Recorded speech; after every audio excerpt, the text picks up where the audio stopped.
नमो राघवाय। मैं astrologer doctor जय मिश्रा आप सभी का अपने चैनल पर स्वागत करती हूँ। आज से मैं दीपावली पूजन सीरीज चला रही हूँ। यह वीडियो करीब 5 दिन की पूजा के लिए अलग अलग वीडियो बनेगी, जिसमें कि जैसा कि आप जानते हैं कि दीपावली पूजन धनतेरस से स्टार्ट होकर भाई दूज तक चलती है, जिसमें कि हर दिन का अपना एक पूजा विधान होता है। वह अलग अलग पूजा विधान होता है, उसको करने से हमें बहुत बेनिफिट मिलता है। इस बार धनतेरस 29 अक्टूबर को पड़ रही है और उस दिन ही पूजा होगा, क्योंकि प्रदोष काल में धनतेरस यानी त्रयोदशी हमें मिल रही है। तो धनतेरस की पूजा विधान में सबसे पहली बात तो एक वीडियो हमने और बना रखा है, जिसमें धनतेरस की शॉपिंग हमने बताई है कि किसमें क्या लेना चाहिए, धनतेरस वाले दिन क्या परचेज करना चाहिए। इस वीडियो में मैं आपको पूजन विधि के बारे में जानकारी दूंगी। तो धनतेरस के दिन जो आप पहली बात तो जो हमने आपको बताया कि झाड़ू या फिर नमक, ये सब वीडियो पिछली वीडियो में हमने बता रखा है आपको, ये सब लेके आएँ। तो उस दिन जो है जो आप नमक ले आते हैं वह पानी में डाल करके उससे आप कम से कम पूजा जहाँ तक आप कर रहे हैं वहाँ तो ज़रूर आपको क्लीन करना चाहिए। पूरा घर पे आप कर सके तो अच्छी बात है, क्योंकि उस दिन बहुत ही हाईटेक हो जाता है कि आपकी शॉपिंग और प्लस पूजा मुहूर्त मोस्ट ऑफ सेम होता है, तो इसलिए हो नहीं पाता। लेकिन अगर हो सके तो इसको इस तरीके से आप मैनेज करके कर सकते हैं।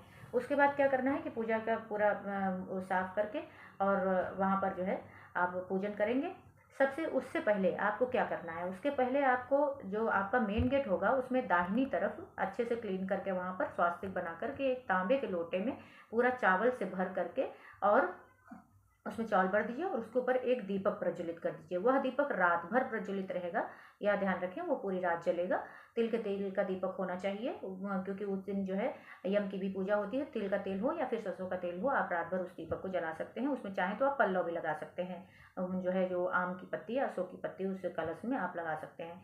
तो यह कलश आप स्थापित कर देंगे। उसके बाद फिर आप जब पूजन जहाँ आप करने जाएंगे, पूजा में आपकी लक्ष्मी जी की पूजा होगी और कुबेर जी की पूजा होगी और यम की पूजा होगी, तीनों। और धन्वंतरी की पूजा भी होती है उस दिन। धन्वंतरी की पूजा जैसे नॉर्मली होती है देवताओं की पूजा, उनकी एक फ़ोटो सामने रख करके अच्छा धूप दीप और फूल प्रसाद सब कुछ कर सकते हैं। लक्ष्मी जी का पूजन भी आपको लगभग पता ही है।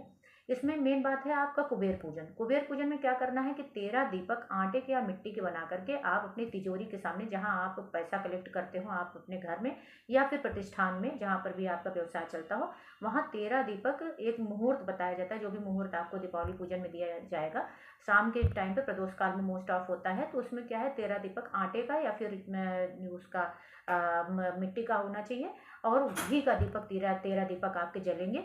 उसको जला करके तिजोरी के सामने कुबेर जी का यंत्र रख करके पूजा करें तो बेहतर है, नहीं तो आप तिजोरी की भी पूजन कर सकते हैं। उसमें स्वास्तिक बनाइए और पूजा जो है हल्दी अक्षत वगैरह लगा करके और सारा कुछ रोली लगा करके तिजोरी में उसका पूजन करिए। वहाँ 13 दीपक जला करके रखिए उसके सामने जब तक वो पूरा बुझ न जाए। उसके बाद फिर हल जुती मिट्टी है, आजकल वैसे तो मुश्किल है, लेकिन अगर हल चलते हुए खेत की कोई मिट्टी आपकी मिल जा रही है तो बहुत अच्छी बात है। उसको दूध में भिगो करके उसको भी आप स्थापित करिए अपनी पूजा की अलमारी में, अल्टर में। उसके बाद फिर आपको महामृत्युंजय का जप भी उस दिन जरूर करना है, नारायण जप करना है, लक्ष्मी पूजन तो होगा ही होगा। और एक आटे का बड़ा दीपक बना करके साउथ फेसिंग खड़े होकर के, और उसको मानसिक रूप से यम का पूजन वो माना जाएगा। साउथ फेसिंग खड़े होकर के आटे का एक दीपक जलाकर उसमें आटे का दीपक जो जलेगा वह तिल के तेल का होना चाहिए या सरसों के तेल का भी, अगर आप दोनों ही तेल यूज़ करेंगे उसमें एक चुटकी काला तिल डाल करके उसको आप जलाएंगे। और वहाँ पर साउथ फेसिंग खड़े होकर के एक लोटे में जल लेकर के, तांबे का लोटा अगर हो तो बहुत अच्छी बात है, तांबे के लोटे में जल को लेकर के, या स्टील का भी, कभी कभी स्टील का भी चल सकता है, तो स्टील का लोटा भी चलेगा। उसमें जो है या कोई भी पात्र अगर ले लें, लोटा होगा तो ज़्यादा उचित रहेगा। उसमें काला तिल डाल करके और साउथ फेसिंग खड़े होकर के किसी पात्र में उसको अर्घ दीजिए। जैसे आप सूर्य को जल देते हैं उसी तरह जल देना है। जल देने के बाद उस जल को ले जाकर तुलसी के पौधे या किसी भी पौधे में आप उसको डाल दीजिए।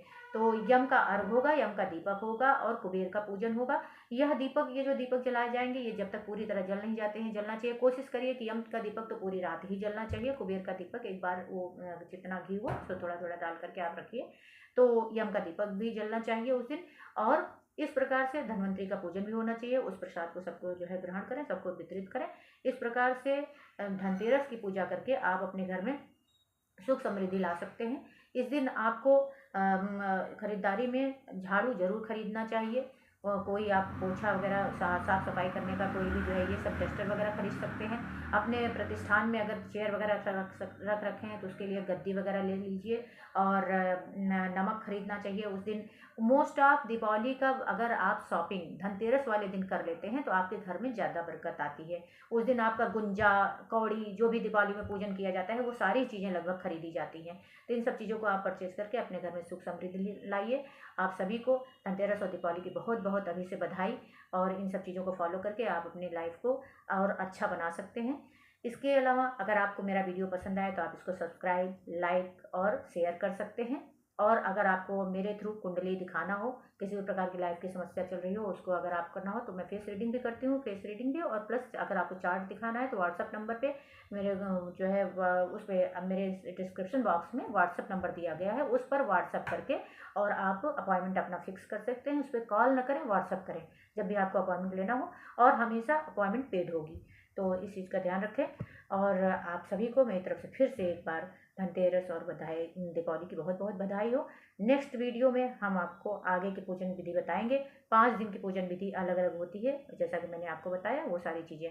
और हाँ, जो आपने पात्र में चावल रख रखा है, कुछ लोगों के दिमाग में ये बातें आएंगी, उसका क्या करना है वो बाद में दान होगा। और उस दिन का दीपक जो जलेगा वह फिर दूसरे दिन नहीं जलेगा, दूसरे दिन नया दीपक होना चाहिए। अपना ध्यान रखें। नमो राघवाय।